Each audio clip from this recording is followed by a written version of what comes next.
Ta projekt je bil zastavljen že leta 2006, sprejeti so bili kasneje državni prostorski načrti v financiranju takratnega Ministrstva za gospodarstvo.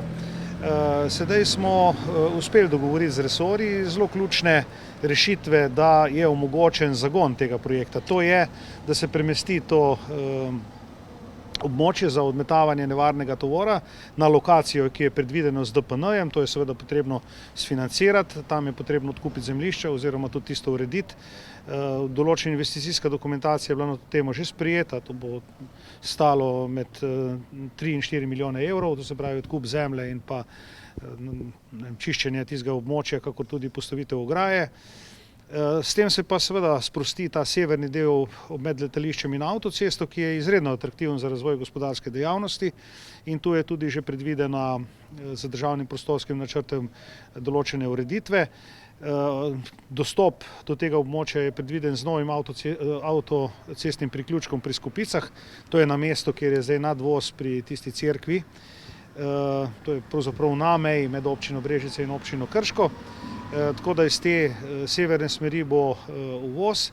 Zdaj rešitev je ta seveda, da Ministrstvo za obrambo odkupi zemljišča za novo območje za odmetavanje tovora v skladu z DPN-jem, da Ministrstvo za gospodarstvo v skladu z dogovorom tudi sofinancira ureditve, da Ministrstvo za gospodarstvo prenese na občino zemljišča, ki so v državni lasti, brezplačno na podlagi zakonodaje o skladnem regionalnem razvoju, in da občina poskrbi in zagotovi komunalno opremljanje teh zemljišč in s tem tudi upravljanje ter dostopnost teh zemljišč investitorjem. Investitorji so že, se pojavljajo, so vloge že tudi na ministrstvih in očitno je ta čas konjunkture oziroma rasti vse posod tudi v Sloveniji prispeval k povečanemu interesu za to lokacijo. Tako da s tem podpisom pisma o nameri zagotavljamo pogoje, da se bo dejansko projekt premaknil iz mrtve točke, da bo zaživel, in verjamem, da ta projekt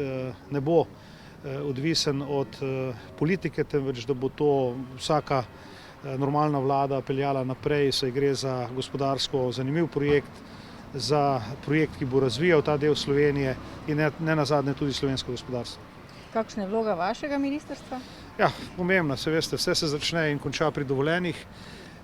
Zdaj državni prostorski načrti so že sprejeti, je pa potrebno seveda dobiti gradbena dovoljenja za komunalno infrastrukturo, potrebno je dobiti razna mnenja, tako Zavoda za varstvo narave, kakor tudi Direkcije za vode, in tu imamo pomembno vlogo in seveda, če želimo te projekte premakniti hitro naprej, moramo tudi takim projektom zagotavljati dovoljenja, mnenja nemudoma, brez odlašanja, seveda v okviru zakona in podzakonskih aktov. Koliko je pa celotna investicija? To je zelo težko govoriti, ker je seveda namembnost dejavnosti odprta. Seveda pa vidimo precej možnosti v razvoju civilne letalske dejavnosti. Namreč obstoječa letališka infrastruktura kar kliče po temu, da bi to nadgradili z civilno rabo, še posebej malo aviacijo, ali pa tudi kakimi čarterskimi, turističnimi in ostalimi kargo prevozi. Seveda zdaj odvisno od potem tudi upravljavca takega civilnega dela letališča, je odvisno, kaj za ena vložki bodo, infrastruktura, bojo tudi po fazah in je težko govoriti o denarju v ta trenutek, gotovo pa gre za nekaj 100-milijonsko naložbo. Potem je tu tudi možnost razvoja ostalih logističnih in gospodarskih dejavnosti, kako tudi tehnoloških centrov v povezavi tako z inštitucijami, ki jih že imamo v Posavju, od fakultete za energetiko, potem tudi Zelena, ki tam deluje v smislu razvojno-raziskovalnih dejavnosti, in tukaj je tudi možnost potem razvoja te obnovljive energetike, ko govorimo o fotovoltaiki in podobnem, na gotovo veliki površini, kot je bilo prej povedano, nekaj čez 100 hektarjev. Tako da gre za res eno atraktivno lokacijo na dvorišču Zagreba, pravzaprav pred Hrvaško, in s tem dodatno atraktivnost na tej mednarodni prometni povezavi. Daje pa seveda izredno pomemben pečat tudi letališče. Z letališko infrastrukturo, ki je sodobno opremljena zaradi tega, ker je to NATO sodelovanje s Slovensko vojsko opremil v preteklih letih.